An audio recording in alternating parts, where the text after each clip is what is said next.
किया जा सकता है। तो अगर तुम मेरे इस थ्रोन को पाना चाहते हो तो तुम्हें सिर्फ इस थ्रोन को मेरे हाथों से छीनना होगा। तो बस मेरे बच्चे मुझे बताओ, क्या तुम में सच में इतनी ज्यादा काबिलियत है कि तुम इस थ्रोन को मेरे हाथों से छीन सको? तो ये सुन सेकंड प्रिंस भी एम्परर से कहता है, फादर अब जब आप खुद से मुझे इसे नहीं देना चाहते हैं तो मैं बस इतना ही कह सकता हूँ कि आज थ्रोन, ये सिंहासन मेरा होकर के रहेगा। अब फादर मुझे इस सब के लिए ब्लेम बिल्कुल मत करना, क्योंकि मैं अब हमारे इन बंधनों को तोड़ने वाला हूँ। ना कहकर के सेकंड प्रिंस अपने सभी सोल्जर्स को आदेश देते हुए कहता है कि सभी के सभी को मार डालो, यहाँ पे कोई भी जिंदा नहीं रहना चाहिए। जल्द से जल्द मेरे पास उस जेड सील को लेकर के आओ, मैं खुद इस आदेश को तैयार करूंगा। अब इधर सेकंड प्रिंस के इतना कहते ही के सभी सोल्जर्स एम्पर और एम्पर के सभी सोल्जर्स के ऊपर अटैक करने के लिए आगे बढ़ जाते हैं। अभी दूसरी ओर ये सब देख करके प्रिंसेस योंगनिंग अपने फादर के लिए काफी ज्यादा घबरा जाती है और उनसे कहती है, फादर प्लीज आप काफी ज्यादा केयरफुल रहे। जबकि दूसरी ओर हमें एम्पर की ओर दिखाया जाता है कि बड़े ही आराम से वहाँ से खड़े होते हुए कहता है, सभी के सभी शैडो गार्ड्स कहाँ हैं? तो अब इधर एम्पर के इतना कहते ही हमें अगले सीन में दिखाया जाता है, एम्पर की छत के ऊपर से काफी सारे शैडो गार्ड्स निकलते हैं और बड़ी तेजी से सेकंड प्रिंस के सभी सोल्जर्स को एक एक कर मारने लगते हैं। सेकंड प्रिंस के सोल्जर्स का उन्हें देख करके बड़ा हाल हो चुका होता है। उनका कोई भी अटैक शैडो गार्ड्सों के ऊपर नहीं काम कर रहा होता है। देख करके वो घबराते हुए कह रहे होते हैं कि व्हाट द हेल, आखिर ये चीज क्या है? तभी अचानक से उस सोल्जर के सामने एम्पर का एक गार्ड आता है और अपनी एक फुल पावर से उसकी छाती में एक जोरदार पंच मारता है। दूसरी ओर अब दिखाते हैं कि अब एम्पर का पल्ला भारी होता है। शैडो गार्ड्स और एम्पर के पर्सनल गार्ड्स सेकंड प्रिंस के सभी सोल्जर्स को एक एक कर खत्म कर रहे होते हैं, जिसे देख करके सेकंड प्रिंस वहीं पे खड़ा खड़ा जोरों से कांप रहा होता है और कांपते हुए ही कहता है, मुझे पता था कि ये सिर्फ और सिर्फ स्काउट्स हैं, लेकिन ये लोग एक्चुअली में बहुत ज्यादा पावरफुल है। यहाँ तक कि इन लोगों के साथ अभी इनका शैडो किंग भी मौजूद नहीं है। फिर भी इंपीरियल फादर, क्या यही आपका आखिरी इक्का है? तो एम्परर से कहता है, मेरे बच्चे हमेशा पहले ही अपने बारे में और अपने दुश्मन के बारे में सब कुछ जान लो तो तुम हमेशा ही जीतते रहोगे। तुमने सच में अपने फादर के सभी रहस्यों को जाने बिना ही मेरे ऊपर हमला करने की कोशिश की, यही तुम्हारी सबसे बड़ी हार का कारण है। और इतने साल बीत गए फिर भी आप अपने इस खराब साइड को बिल्कुल भी ठीक नहीं कर पाए। अब इधर एम्परर के इतना कहने के बाद सेकंड प्रिंस को घबराते हुए दिखाया जाता है और वहीं पे उसका कमांडर आता है और उससे कहता है, शैडो गार्ड्स हम लोगों के ऊपर काफी ज्यादा भारी पड़ रहे हैं, इसलिए हमें जल्द से जल्द यहाँ से भाग करके लौटने की जरूरत है। तो अब इधर अपने कमांडर की ये बात सुनने के बाद सेकंड प्रिंस ना चाहते हुए भी कहता है कि सभी गार्ड्स हम लोग अब वापस जा रहे हैं। तो अब इधर सेकंड प्रिंस के वहाँ से भागने की बात सुनकर के एम्परर के पास खड़ा उसका गार्ड कहता है कि जल्द से जल्द सभी लोगों को पकड़ो। तो तभी एम्परर से कहता है कि नहीं, इन्हें भूल जाओ और चलो, अब हमें वापस चलना चाहिए। इतना कह करके एम्परर वापस से अपने कोर्ट में अंदर चला जाता है। अभी अगले सीन में हमें सेकंड प्रिंस और उसके बाकी के बचे हुए सोल्जर्स को दिखाया जाता है, जो कि अपनी जान बचा करके वहाँ से जैसे तैसे भाग आए होते हैं। तभी थोड़ी देर आगे बढ़ने के बाद सेकंड प्रिंस अपने सामने देख करके काफी ज्यादा हैरान होता है, क्योंकि उसके सामने क्राउन प्रिंस और थर्ड प्रिंस अपने सोल्जर्स के साथ खड़े होते हैं। ये देख सेकंड प्रिंस उसे कहता है कि क्राउन प्रिंस, थर्ड ब्रदर, तुम लोग मेरे ऊपर यहाँ पे घात लगाने के लिए आए हो? तो क्राउन प्रिंस कहता है कि सेकंड ब्रदर, आपने हमारे एम्पर के खिलाफ अपना हथियार उठाने की हिम्मत की है, इसलिए आप पर इन सभी जघन्य अपराधों का आरोप है। थर्ड प्रिंस भी कहता है कि सेकंड ब्रदर, आखिर इम्पीरियल फादर और योंगनिंग कैसे हैं? आप इतने भी कठोर नहीं हो सकते हैं कि आपने उन्हें नुकसान पहुंचाया हो। ये सुन सेकंड प्रिंस थर्ड प्रिंस से गुस्से में कहता है, तुम ओल्ड थर्ड ब्रदर, लोग मोटे सिर वाले मूर्ख के बारे में कहते हैं, तो तब उन लोगों का मतलब तुमसे कहना होता है। मुझे लगा था कि तुम मेरी इस हारी हुई सेना को देख करके ये क्लियरली समझ जाओगे कि उन लोगों का काम कैसा चल रहा है और वो लोग कैसे हैं। थर्ड प्रिंस से इतना कहने के बाद फिर सेकंड प्रिंस क्राउन प्रिंस से हंसते हुए कहता है, बड़े भाई, आप तो सच में निश्चित रूप से काफी ज्यादा विचारशील हैं और मुझे यकीन है कि आप तो काफी समय से इसी चांस का इंतजार कर रहे होंगे, और अब मेरे सिर पर शासन का पाप होने पर आपको मुझे अपने रास्ते से हटाकर खुद सिंहासन के ऊपर बैठने का पूरा अधिकार है। और अब बिल्कुल एक ट्रू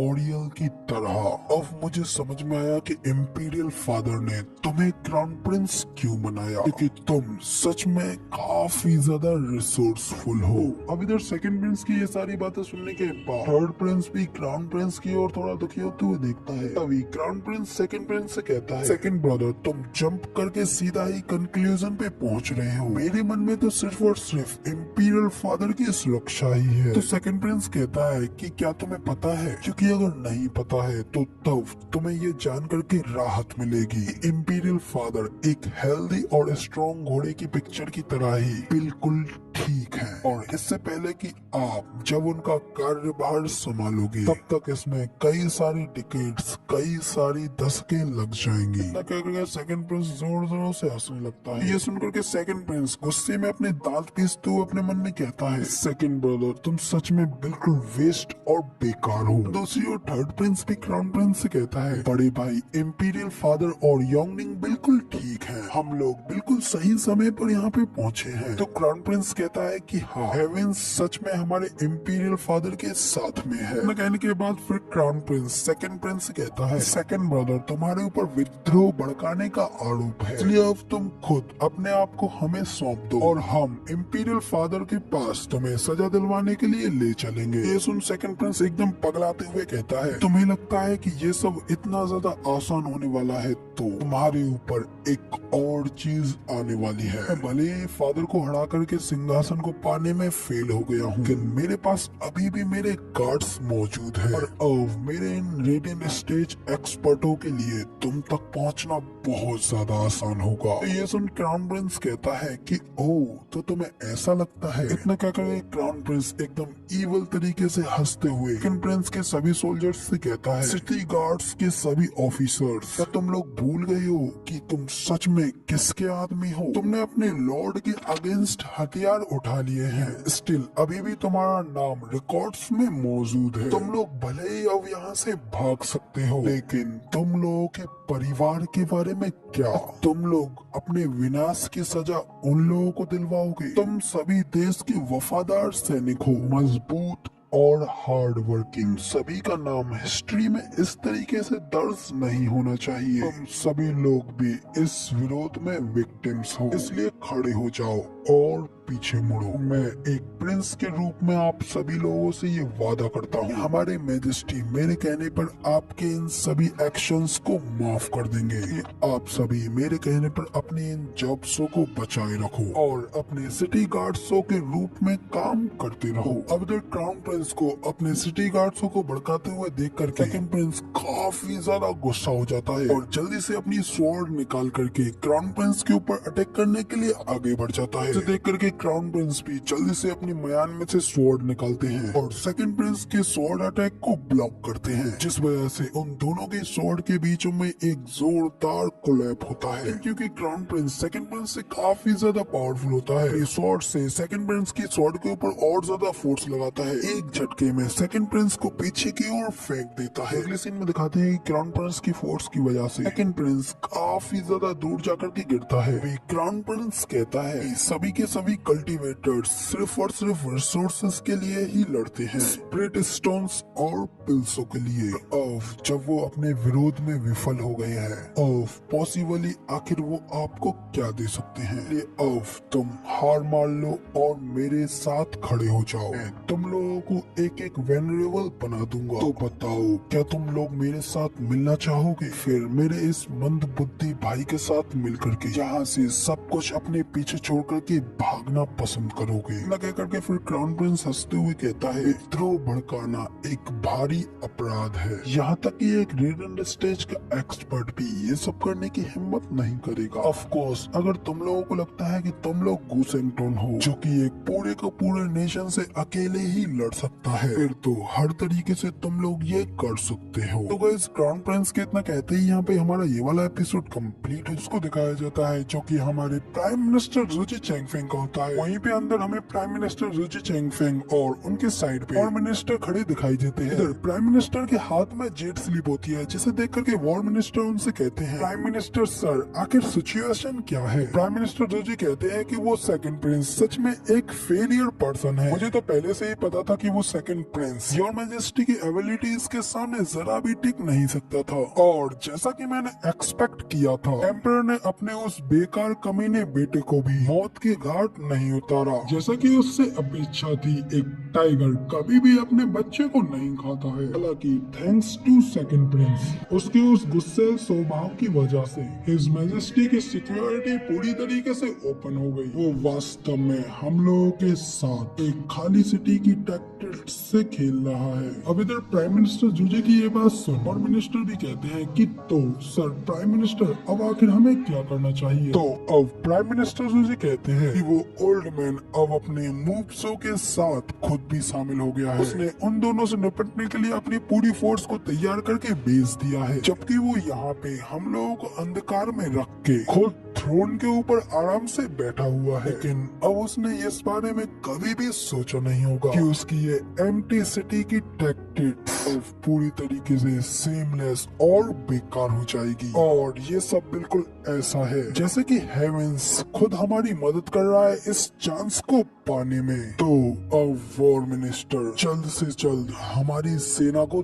तैयार करो और एक हफ्ते के अंदर अंदर इस इंपीरियल पैलेस को अपने कब्जे में ले लो। इतना कह करके वहाँ पे प्राइम मिनिस्टर जुजी चैंगफेंग एकदम ईवल हंसी में हंसने लगते हैं, जबकि पीछे खड़े वॉर मिनिस्टर उनकी बात मान कर कहते हैं कि ठीक है प्राइम मिनिस्टर सर, मैं ऐसा ही करूंगा। तो प्राइम मिनिस्टर जुजी कहते हैं कि हाँ, अब यहाँ इस टियानियो के ऊपर एक नए रूलर का रूल करने का समय आ गया है। अब इधर प्राइम मिनिस्टर जुजी के इतना कहते ही यहाँ पे हमारा सीन चेंज होता है और अगला सीन हमें एम्परर की फोर्स यानी कि मार्शल डुओ की कैंप का दिखाया जाता है। वहीं पे उनके पास एम्परर का एक सोल्जर आता है और उनसे कहता है कि आप एम्परर के आदेशों को सुनो। मार्शल डुओ को दुश्मनों की चाल को पीछे खदेड़ना है और आगे बढ़ते रहना है और उन्हें बिना किसी अच्छे रिजल्ट के वापस लौट के नहीं आना है। तो ये सुन मार्शल डुओ कहते हैं कि ठीक है, मैं एम्परर के आदेशों को सुनकर के काफी ज्यादा सम्मानित महसूस कर रहा हूँ। योर मैजेस्टी हमेशा लंबी और प्रॉस्परस लाइफ जिए। करके फिर मार्शल डुओ आगे उस सोल्जर से पूछते हैं, ये बताओ कि क्या हिज मैजेस्टी बिल्कुल सेफ है। ये सुन वो सोल्जर कहता है कि मार्शल डुओ आप बिल्कुल आराम से रहे, वहाँ सब कुछ संभाल लिया गया है और सेकंड प्रिंस का रिवेलियन बिल्कुल आसानी से और तेजी से शांत कर दिया गया है। तो ये सुन मार्शल डुओ थोड़ा सैड होते हुए कहते हैं कि मगर लेकिन हिज मैजेस्टी की साइड पे लगी सभी फोर्सेस का पता लगा लिया गया है, इसलिए मुझे इस बात का काफी ज्यादा डर है कि इस वजह से कुछ ज्यादा बड़ा ना हो जाए। ये सुन वो सोल्जर मार्शल डुओ को रेस्पेक्ट देते हुए कहता है कि मार्शल डुओ आप सच में हमारे नेशन के सबसे ज्यादा लॉयल पर्सन हैं और मैं अगर सच कहूँ तो मुझे लगता है कि हिज मैजेस्टी का गार्ड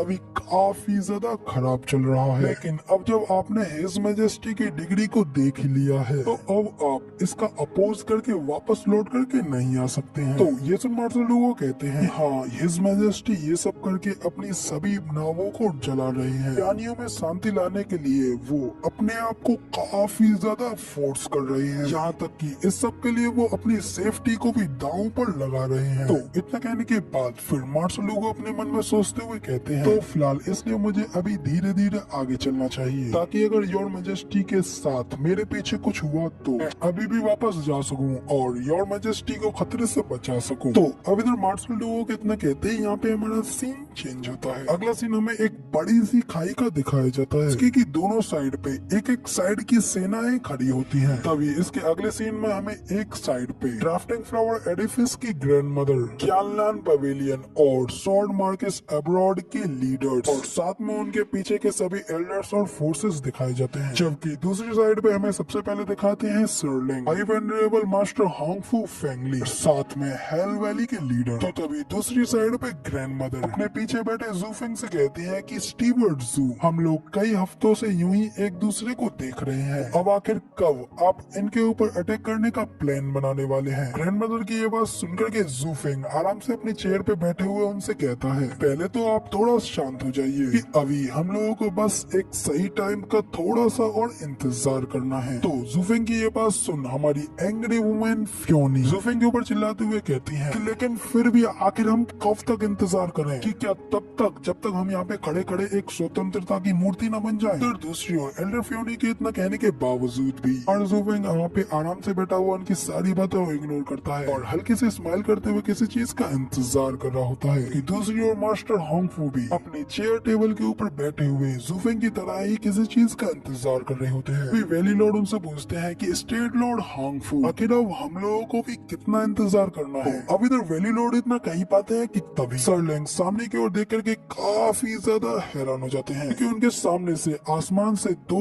जेड पेंडेंट मैसेज उनके ओर उड़ते हुए आ रहे होते हैं, जिन्हें कि जूफेंग भी काफी हैरानी से उन्हीं की ओर देख रहा होता है। और फिर दोनों की ही नजर अपने अपने जेड मैसेजों के ऊपर पड़ती है और फिर वो दोनों ही हंसते हुए कहते हैं कि आखिरकार फाइनली ये आ ही गया। इतना कहकर के जूफेंग ने पर्पल जेड मैसेज को अपने हाथ में लेता है। तो ये देख एल्डर फ्योनी उससे पूछते हैं कि आखिर अब क्या हुआ। तो जूफेंग उनसे कहता है कि मेरे साथ आओ, हम लोग अब एक बार में इन लोगों के ऊपर हमला करने वाले हैं। इतना कहकर के जूफेंग आगे की ओर बढ़ने लगता है। तभी जूफेंग के कदम आगे बढ़ते ही जूफेंग के सोल्जर्स को दिखाया जाता है, तो तादाद में काफी सारे होते हैं और काफी ज्यादा पावरफुल होते हैं और वो सभी लोग भी जूफेंग के इशारा करते ही सामने की ओर तेजी से अटैक करने के लिए आगे बढ़ने लगते हैं, जबकि उन लोगों के आगे आगे खुद जूफेंग जा रहा होता है। अदर साइड पे हमें रीजन स्टेट को भी दिखाया जाता है, उनके भी सभी सोल्जर्स और एल्डर्स फाइट के लिए तैयार हो गए होते हैं और उन लोगों के आगे खड़े हुए मास्टर होंगफू हंसते हुए कहते हैं, तो फिर फाइनली आज ये सब देखने को मिलेगा। मुझे आज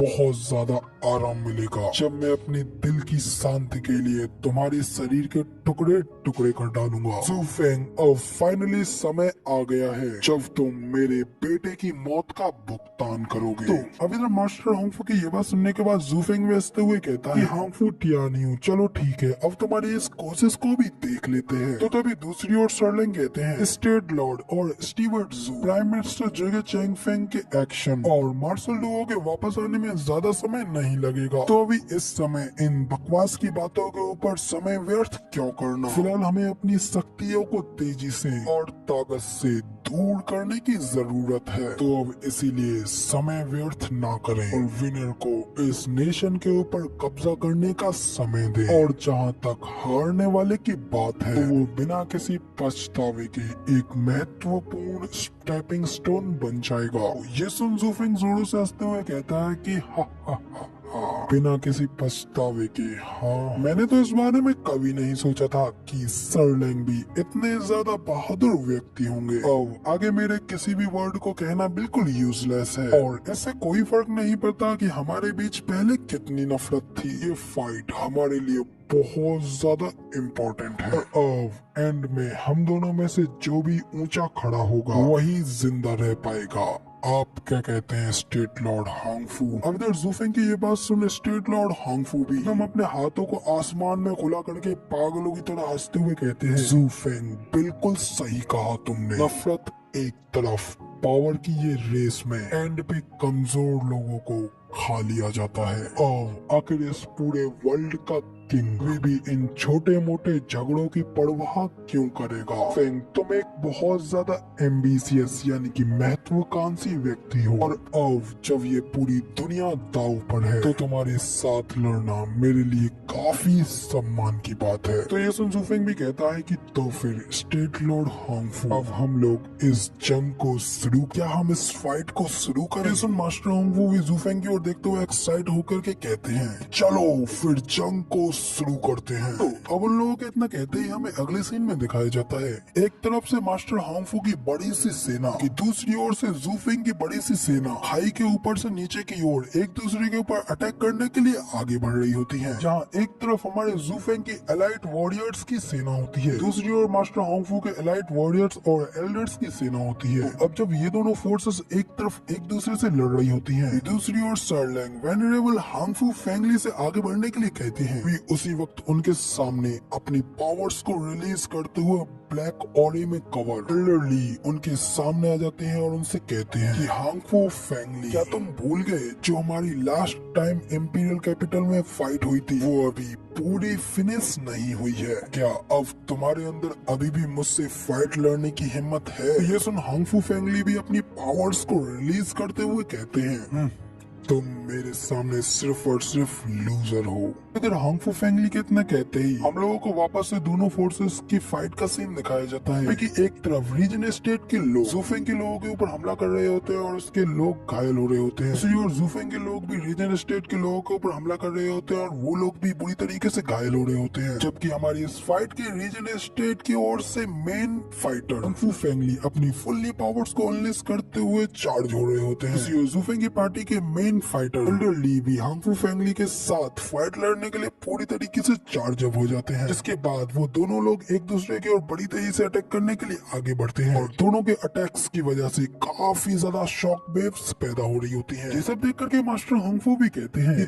तो अब मुझे पता है कि एल्डर ली क्यों ल्यू क्लैन के साथ खड़े हैं। मैं इस आर्ट के बारे में बिल्कुल भी पहचानता नहीं हूँ, लेकिन एल्डर ली इस मार्शल आर्ट की वजह से वेनरेबल के अगेंस्ट पावरफुल तरीके से डट के खड़े हुए हैं। लेकिन मैं ये बिल्कुल भी समझ नहीं पा रहा कि एक थर्ड ग्रेड के ल्यू क्लैन के पास एक इतनी ज्यादा वंडरफुल आर्ट कैसे हो सकती है। और इसके अलावा अगर एल्डर ली अब तक रीजन स्टेट में ही होते तो अब तक एक हाई वेनरेबल की रीच तक नहीं पहुंच पाते, यहाँ तक कि फिर चाहे वो सेंचुरीज तक अधूरी इंपीरियल टायरेंट बॉडी आर्ट को ट्रेन करते रहते। लेकिन तभी सर्लैंग भी कहते हैं कि हाँ, एल्डर ली बिल्कुल भी कोई एक मूर्ख व्यक्ति नहीं है कि पूरी तरीके से कम्प्लीटली लॉयल्टी जूफेंग की ओर है। तो इससे इनकी ये चीज क्लियरली शो कराती है कि इनके लिए जूफेंग के पास ग्रेट अपॉर्चुनिटीज है। ल्यू क्लैन के बढ़ते हुए हाथ को चॉइस करना उनके लिए एक सबसे अच्छी चॉइस थी। मास्टर हांगफू कहते हैं कि हाँ, जूफेंग जीनियसों में से भी सबसे बड़ा जीनियस है और 7 साल पहले इसको इग्नोर करना मेरे लिए एक सबसे ज्यादा ग्रेटेस्ट फेलियर है। और अगर मुझे ये पहले ही पता होता कि ये अब जाकर के इतनी ज्यादा आगे तक निकल जाएगा तो मैंने तभी उसे मारने के लिए अपना सब कुछ झोंक दिया होता। तो अब इधर मास्टर हांगफू जूफेंग को देखते हुए ये सब सोच रहे होते हैं कि तभी जूफेंग भी उनकी ओर देखता है और अपने हाथ से उन्हें मारने का इशारा करता है। तो तभी मास्टर हांगफू भी गुस्सा होते हुए कहते हैं, जूफेंग, तुम्हें अभी जो कुछ भी पाना है वो तुम पा सकते हो, लेकिन अभी तक तुमने मेरी 9 ड्रैगन डायमंड बॉडी आर्ट का मजा नहीं चखा है। लेकिन अभी तुम इंतजार करो, तुम बहुत जल्द ये देखने वाले हो। अभी तक मास्टर हांगफू के इतना कहते ही फिर से एल्डर ली और हांगफू फेंगली की फाइट का सीन दिखाया जाता है, जहाँ पे कि एल्डर ली पहले हांगफू फेंगली के मुंह पे एक जोरदार पंच मारते हैं। बदले में हांगफू फेंगली भी एल्डर ली के ऊपर वहीं पे एक जोरदार पंच मारते हैं। दोनों ही एक दूसरे से लगे पड़े होते हैं और एक दूसरे से बिल्कुल भी कम नहीं पड़ रहे होते हैं। पहले एल्डर ली, फिर हांगफू फेंगली, फिर एल्डर ली, फिर हांगफू फेंगली, ऐसे ही एक एक कर वो दोनों एक दूसरे के ऊपर पंचेस पे पंचेस बरसा रहे होते हैं। तभी दोनों के एक जोरदार कोलैब के साथ वो दोनों ही एक दूसरे से अलग अलग जाकर के खड़े हो जाते हैं। एल्डर ली एकदम एक्साइटेड होते हुए हांगफू फेंगली से कहते हैं, हांगफू फेंगली, क्या पिछले कुछ सालों से तुम अपने टच को खोते जा रहे हो? तुम अब अपने उन पंचेस को उस तरीके से नहीं घुमा पा रहे हो जिस तरीके से तुम पहले इस्तेमाल करते थे। तो क्या इसका मतलब ये है कि बुढ़ापा तुम्हारे ऊपर हावी पड़ रहा है? तो ये सुन हांगफू फेंगली गुस्से में कहते हैं कि अपनी बकवास करना बंद करो, मैं तब से तुम्हारे ऊपर केवल इजी आ रहा हूँ और तुम उस बात का मुझे ये धन्यवाद दे रहे हो। तो अब अगर ऐसी बात है तो अब इस केस में मैं तुम्हें बिल्कुल भी सम्मान के साथ नहीं छोड़ूंगा। तो इतना कहने के साथ ही हांगफू फेंगली घबराते हुए भी अपने मन में कहते हैं कि ऑलरेडी मैंने इस फाइट में अपना सबसे ज्यादा बेस्ट दे दिया है, तो क्या अब इसका मतलब सच में ये है कि मुझे अब इस स्थिति से बाहर निकलने के लिए अपनी हड्डियों को दांव पर लगाना होगा। तो अब जब हांगफू फेंगली ये सब सोच रहे होते हैं, जबकि दूसरी ओर एल्डर ली भी सोचते हुए अपने मन में कहते हैं कि हांगफू फेंगली, चाहे आज कुछ भी हो, मैं तुम्हें अपने हाथों से जरूर हराऊंगा उस गांठ से छुटकारा पाने के लिए जो मैं इतने सालों से झेल रहा हूँ। कह करके एल्डर ली अपनी पावर्स को और भी ज्यादा अनलेस करते हैं और हांगफू फेंगली से कहते हैं कि हांगफू फेंगली, अब ऐसे झेलो। इतना कहकर के elder Li breath style third move necro dragon screech से हांगफू फेंगली के ऊपर अटैक करते हैं, जिसकी की वजह से एल्डर ली के मुंह से काफी ज्यादा पावरफुल शॉक वेव्स रिलीज होती हैं, कि सीधा वेनरेबल हांगफू फेंगली से जाकर के लगती हैं। बदले में हांगफू फेंगली अपने हाथों को सामने लाते हुए उनको डिफेंस करते हैं, लेकिन जैसे ही जब एल्डर ली का अटैक हांगफू फेंगली से टच होता है, उन्हें उससे बहुत ज्यादा भयानक दर्द होता है। फिर वो घबराते हुए अपने मन में कहते हैं कि ये तो एक सोल अटैक है, और अगर इस अटैक से मेरी सोल बुरी तरीके से घायल हो जाती है, बेझिझक मैं पूरी तरीके से डिस्ट्रॉय हो जाऊंगा। ये सब कहते हुए हांगफू फेंगली एल्डर ली के अटैक से काफी ज्यादा घायल हो रहे होते हैं, उनके मुंह से खून निकलने लगता है। तभी वो कहते हैं कि चलो अब इसे करते हैं। इतना कहते हैं फिर वो भी अपने एक special move imperial tyrant body art 10th stage imperial presence का यूज करते हैं, जिसमें से उनकी बॉडी के ऊपर एक गोल्डन कलर का पावरफुल इंपीरियल टायरेंट बॉडी का आर्मर आ जाता है। फिर जैसे ही हांगफू फेंगली अपनी पावर्स को रिलीज करते हैं, ऐसे ही एल्डर ली की सोल अटैक की वो वेव्स हांगफू फेंगली के पावर आर्मर से टकरा करके बाउंस बैक होकर के ऊपर की ओर चली जाती हैं। और इसी के साथ हमारा ये वाला एपिसोड यहाँ पे खत्म होता है।